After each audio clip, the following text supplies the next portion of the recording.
Empezaremos con la colecistitis aguda. Habíamos dicho que la colecistitis aguda es un cuadro obstructivo, ¿no?, producido por un cálculo, generalmente por un cálculo, ¿no?, que obstruye la salida de la bilis. Sin embargo, hay un 5% de pacientes en los cuales se va a presentar la colecistitis aguda como tal, pero no vamos a encontrar cálculos. En estos casos hablamos de colecistitis alitiática. Y estos casos se presentan generalmente en pacientes que sufren traumatismos severos, pacientes con cuadros sépticos, ¿no?, con enfermedad del colágeno, y últimamente se está viendo una gran incidencia en pacientes con portadores del VIH, ¿no?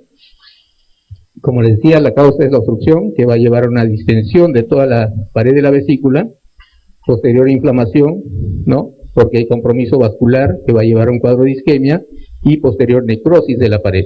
Esta necrosis puede llevar a la perforación, y cuál es el cuadro más grave de toda la presentación, ¿cierto? Ya, porque se va a producir una peritonitis biliar ya cuando se produce la perforación. Inicialmente el cuadro de colecistitis aguda no es un cuadro debido a gérmenes, eso quiero que tengan, que lo fijen, ¿no? Como es un proceso obstructivo, no hay presencia de gérmenes generalmente. Los gérmenes, sin embargo, van apareciendo progresivamente en el tiempo, ¿no?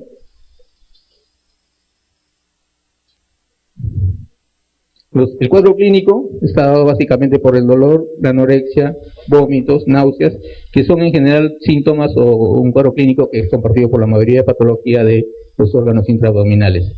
El dolor inicialmente más localizado, sin embargo, conforme pasan las horas, si ya se hace evidente un compromiso del peritoneo parietal, ¿no?, y esto va a generar con el tiempo la presencia del famoso signo de Murphy. El signo de Murphy es el dolor, ¿no?, a la presión del hipocondrio derecho, pero cuando se pide al paciente que haga una inspiración profunda. No es el dolor a la presión simplemente, ¿no? El paciente puede tolerar la presión, pero cuando se le pide que inspire profundamente, el hemidiafragma o el diafragma del lado derecho desciende y empuja al hígado y por lo tanto empuja también a la vesícula. Entonces esa vesícula al momento de descender va a chocar con el peritoneo parietal y va a producir la reacción peritoneal. Ese es el signo de Murphy, ¿ya? El dolor a la inspiración profunda, no es a la palpación. Bueno, en cuanto al laboratorio, no hay nada específico que nos diga que esto es una colecistitis. Toda la patología abdominal nos va a dar lo mismo, leucocitosis, desviación izquierda. Si tomamos hemocultivos estos pacientes con colecistitis, vamos a encontrar que inicialmente, como les decía, la bilis puede ser estéril, pero a las 24 horas ya vamos a encontrar que un 30% de los hemocultivos van a ser positivos, y a las 72 horas ya el 80% de los pacientes que tienen colecistitis van a presentar cultivo positivo. Como ven, con el paso de las horas los gérmenes van proliferando y los hemocultivos se hacen positivos. Ahora, ¿qué gérmenes son los más frecuentemente encontrados en estos cuadros? Básicamente van a ser procedentes del tracto digestivo, ¿no? Escherichia coli, 78%, Enterococcus, Klebsiella, Bacteroides y Clostridium, ¿no?, que son gérmenes propios de la flora intestinal. Entonces ya con todos esos datos, ¿no?, el diagnóstico clínico, el de laboratorio, ya nosotros tenemos la sospecha de que el paciente tiene una colecistitis aguda. Sin embargo, tenemos que hacer el diagnóstico diferencial, porque como hemos mencionado, muchos de los signos clínicos y de laboratorio pueden ser compartidos con otras patologías, ¿no? Entonces, dentro del diagnóstico diferencial debemos considerar la relación que señala acá, ¿no? Pancreatitis aguda, hepatitis, apendicitis, enfermedad ulcerosa, neumonía basal, especialmente del lado derecho, cálculos renales, absceso hepático, diverticulitis, cuadros obstructivos intestinales e incluso infarto agudo de miocardio. Cualquiera de estos procesos entra, bueno, la lista es más larga, ¿no? Les estoy dando solamente algunos ejemplos. Cualquiera de estos procesos entra dentro del diagnóstico diferencial. Sin embargo, debemos tener presente que algunos procesos médicos en los cuales nosotros nos equivoquemos en el diagnóstico pueden ser perjudicados si cometemos ese error, ¿no? Como son la neumonía, el infarto agudo de miocardio, ¿no? Que pueden ser agravados si es que pensando que el paciente tiene colecistitis lo sometemos a una operación. Hemos visto pacientes que han ingresado a salas de operaciones con el diagnóstico de colecistitis y lo que al final se trató fue simplemente, no simplemente, ¿no?, sino fue un infarto agudo de miocardio. Como ya imaginarán ustedes, este paciente tuvo que pasar a UCI después de la operación, ¿no? Y en cuanto a los estudios o el apoyo al diagnóstico ya por imágenes, el gold estándar para el diagnóstico de colecistitis litiásica es la ecografía. Sin embargo, podemos solicitar a estos pacientes una radiografía de abdomen, ¿no? No para hacer el diagnóstico, sino para descartar algunas otras posibilidades de diagnóstico. En esta radiografía, por ejemplo, se ha tenido la suerte de captar estos cálculos, porque generalmente no son radioopacos, ¿no? Si tomamos una radiografía a un paciente con cálculos vesiculares, en la mayoría de casos no vamos a encontrar los cálculos, ¿ya? Ocasionalmente, cuando son cálculos que tienen una gran cantidad de sales de calcio, se puede encontrar en la placa radiográfica.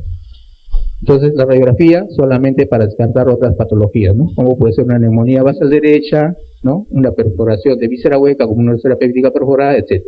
El gold estándar, como decía, es la ecografía. Vamos a ver una ecografía más adelante, ¿no?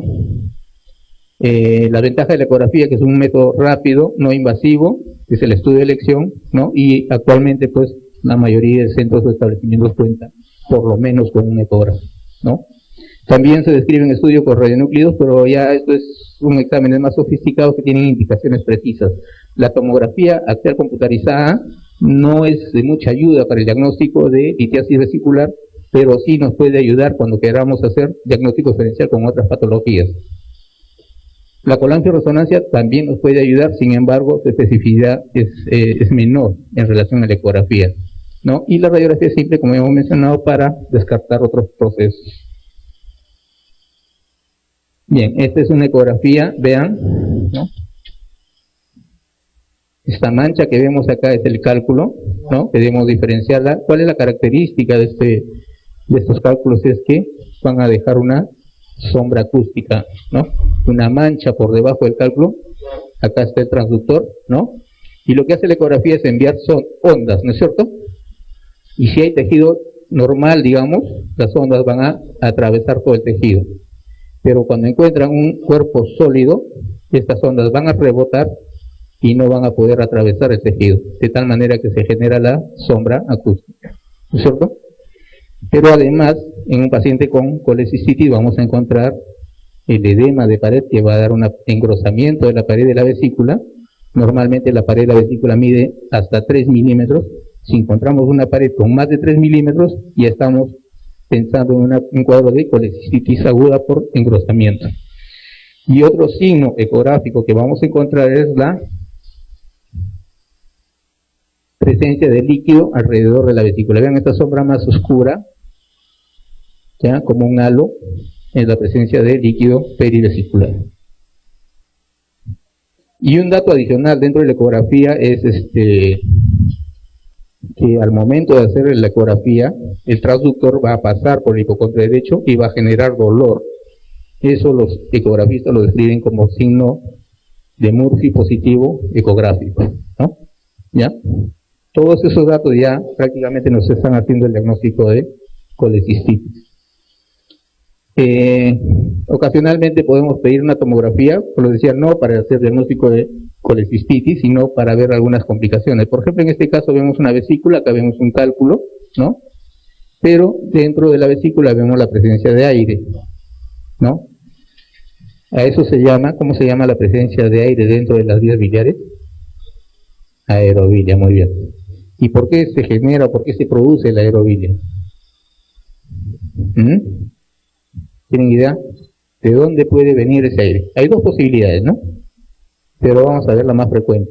La más frecuente, ¿dónde hay aire dentro de la cavidad abdominal? En la luz intestinal, ¿no es cierto? Entonces, si hay aire, lo más probable es que provenga de alguna zona del tracto intestinal. Y para que llegue a la vesícula, lo más probable es que se haya formado una fístula, que vamos a verla más adelante. La otra posibilidad de que encontremos aire a nivel de la vesícula es cuando hablemos de una vesícula enfisematosa, que en realidad son cuadros mucho más raros, poco frecuentes, así que solamente lo vamos a mencionar, ¿ya? Entonces la primera posibilidad de aire a nivel de la vesícula, la vía biliar, es la presencia de una fístula colecisto-entérica. Y bueno, ya hemos hecho el diagnóstico de una colecicitis aguda, ¿no? Clínica, radiológica, por laboratorio, etcétera, ¿no? Entonces, ¿qué hacemos con este paciente? Lógicamente el tratamiento inicial va a ser el manejo de soporte, ¿no? Poner una buena vienda venosa, medir la hidratación, ver que no tenga otras complicaciones, etcétera. Pero ya el tratamiento dirigido va a ser la colecistectomía, ¿no? Actualmente ya hay dos grandes, digamos, tendencias en cuanto a la colecistectomía, ¿no? La clásica, que es la colecistectomía abierta, y lo que está de moda ahora, la colecistectomía laparoscópica.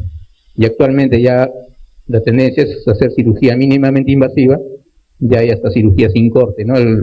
No sé si conocen el NOTES, ¿no? Cirugía a través de orificios naturales. Pero vamos a explicar lo que se usa con más frecuencia dentro de nuestro medio, ¿no? La abierta y la laparoscópica. Entonces, si tenemos un paciente ya con un cuadro de colecistitis ya declarado, ¿no? Ese paciente tiene que ser sometido a una colecistectomía. Ahora, ¿en qué momento hacemos la colecistectomía?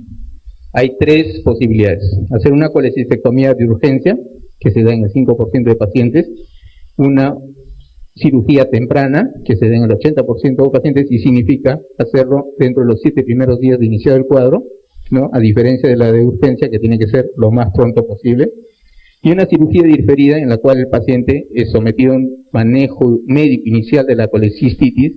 Una vez que se enfría el cuadro, el paciente es dado de alta y preparado ya para una operación electiva, que es en el menor porcentaje de casos, ¿no? 15%.